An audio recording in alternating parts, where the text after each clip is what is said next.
these women were stigmatized because it wasn't just about the money. I feel like Jonasi was really good at. He was always like, in almost every scene. That's kind of like how we like it. So maybe he was giving it to them just the way they liked it. Joe. Jonasi. Joe. Jonasi. Jonasi. You.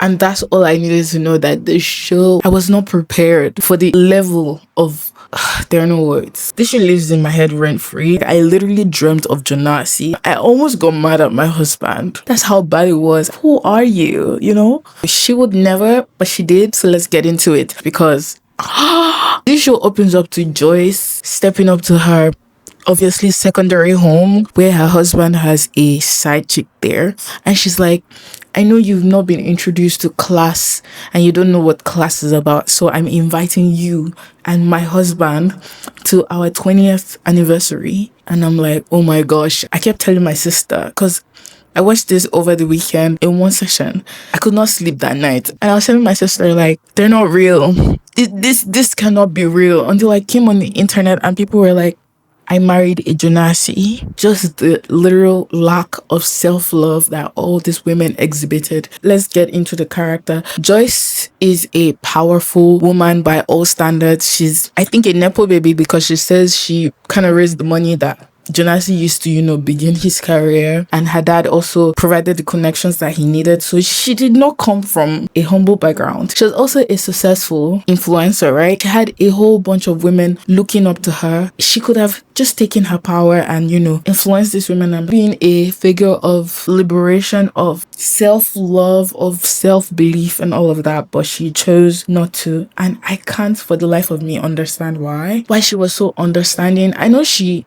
eventually, I won't even say she won in the end, because did she win? I don't think she won. I just think she played a fool. She let this man disrespect her to her bones. Some of the most interesting parts of Joyce's character was where she eventually found out who the side chick was, and she was in the spa and she overheard Matipa talking about his wife is this, and she went to fight.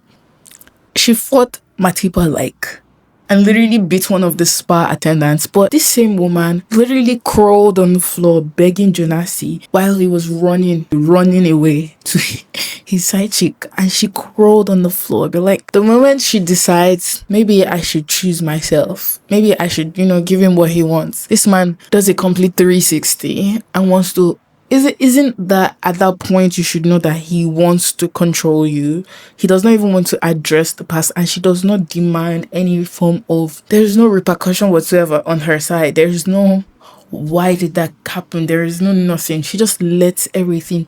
And that's the thing about all of them. They just let everything play out as it is. Nobody takes control of their situation. And it's so bewildering. You can't make this shit up. It's ridiculous. And we just need to learn from these characters. This shouldn't be us. This should never be said of a woman in 2026. Because I feel like this is some 1990. I won't even say 1995. I'll say probably 1986 type bullshit, if you get what I mean. Now let's get into Matipa's character. Don't be handcuffed into a decision you made 20 years ago. God damn. Someone like Matipa, I had so much hopes for her because I thought she was just playing her game. Some things I admire about her is that she knows what she wants and she goes exactly for it, and she will take what belongs to her and what belongs to Caesar and find her way, only for her to go and be tied down and saying she was in love. What kind of useless love is that, girl? She's a social climber with no remorse at all. No fear, no caring about, oh, I'm gonna hurt this person's feelings. See the way she jumped from one brother because she wanted a higher position, and she was just not caring. Imagine she tells Jonasi that he should not be tied into a decision he made 20 years ago. You would assume that this is a lady who's smart, right? And she's just playing a game. She went to go and get pregnant. Who did you think you were? Miss Golden Pussy? What did she think she had? Golden Pussy or what? That, okay, I will just do my turns on him and that's the end. He will not see anyone else. And that's the thing about all the women. They kept thinking they were so special. I'm going to get myself a man 10 times more powerful. That's the boss bad bitch we were expecting you to be. Which one is You're catching feelings. If you're gonna play the game, just play the damn game, girl.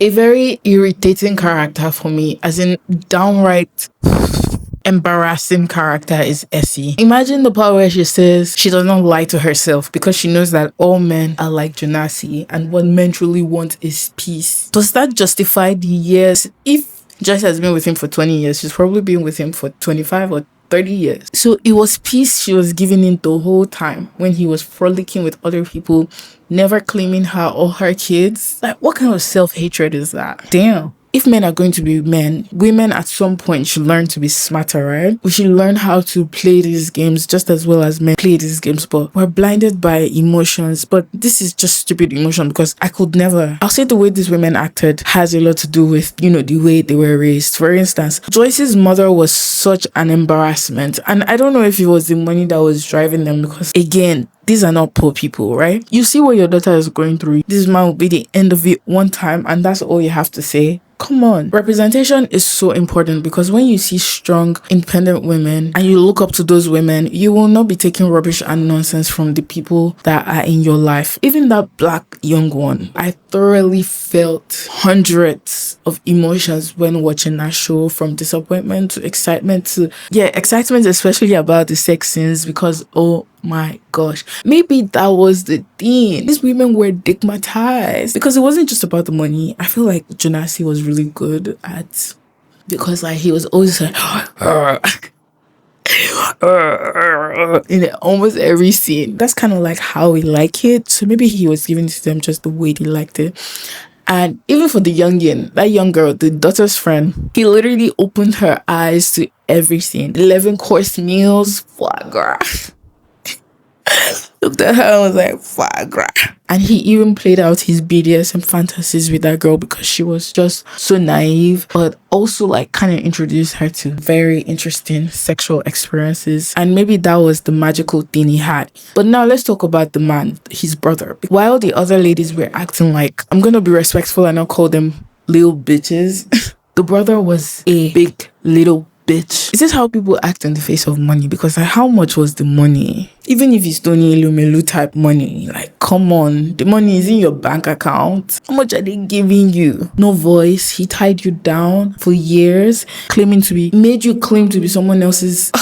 I feel like every single person in Jonas's life enabled him to be the type of man that he was, which is so crazy. And I don't even know how people turn out to be just like Jonas. What influences them? What makes them that way? It's ridiculous. Again, it was a 10 out of 10 show. That show has so many people worked up. It had me worked up.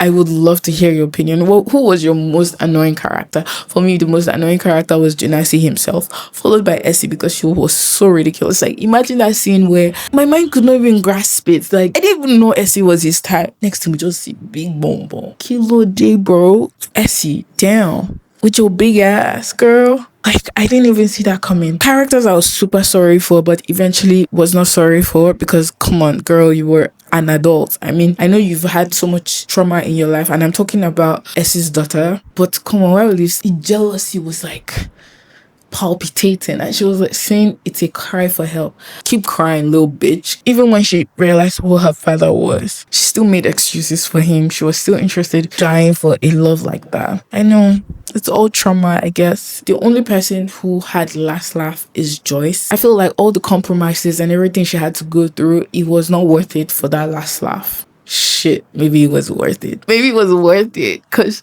who gets all the money? I think Joyce gets all the money and Essie got nothing. Yeah, she deserved nothing because she was literally nothing. Human beings are so complicated. We're really so complicated. You really can't understand why people do the things they do. It's just like an addiction. You know something is bad for you, yet you still want to keep doing that thing. I'd love to hear your opinions in the comment. What triggered you the most? So many scenes triggered me, but everything was good. The scoring, the pacing of the show, cinematography, the color grading, everything was 10 out of 10. Netflix or whoever did their big one on the show and I loved it. And if you haven't seen it, this is your sign to go see it. But see it with an open mind. Create your own thoughts and you can come share with us in the comments. My name is Tech the First, and until next time, she will never please subscribe. Hit that subscribe button, smash it. Pieces that subscribe button. And make sure to also like this video.